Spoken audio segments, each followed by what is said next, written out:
our last story of the week. Divya, what do you got?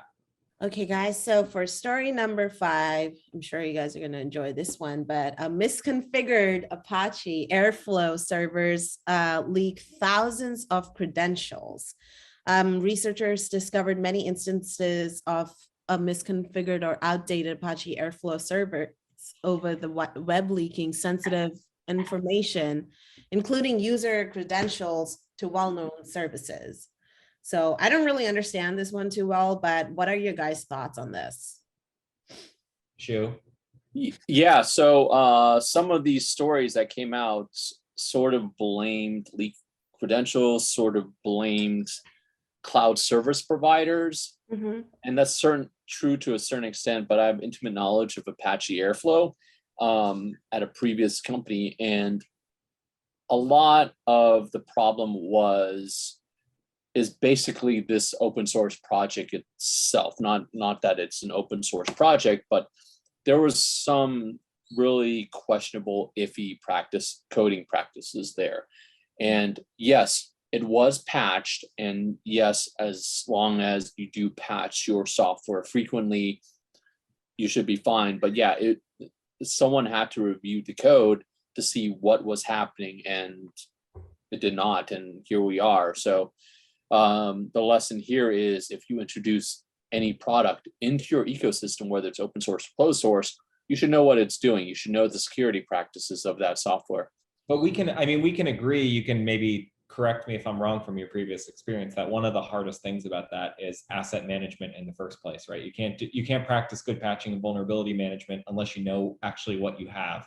And so this took some of those companies by surprise, no? Yeah, I completely agree. And Apache Airflow, it should be easy because it is open source, right? But people have not done that, even though they could have read the source code and see, hey, maybe this is not the smartest thing to do. People didn't do it.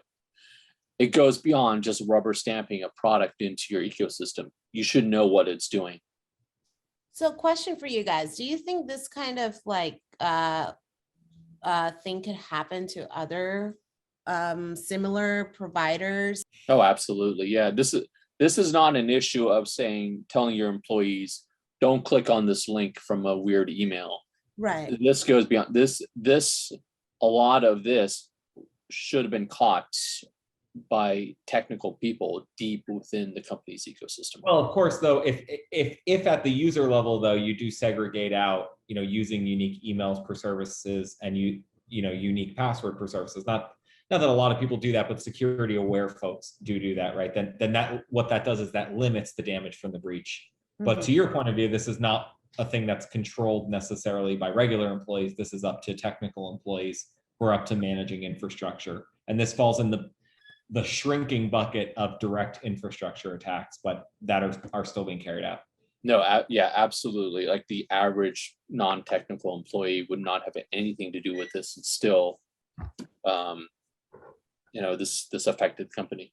Thank you, everyone, for joining. If you liked that, there's probably something wrong with you, but please leave us a comment or feel free to subscribe. If you didn't like that, leave us a comment or subscribe anyway. We are in no way affiliated, as you may be able to tell, with red-blooded American bourbon.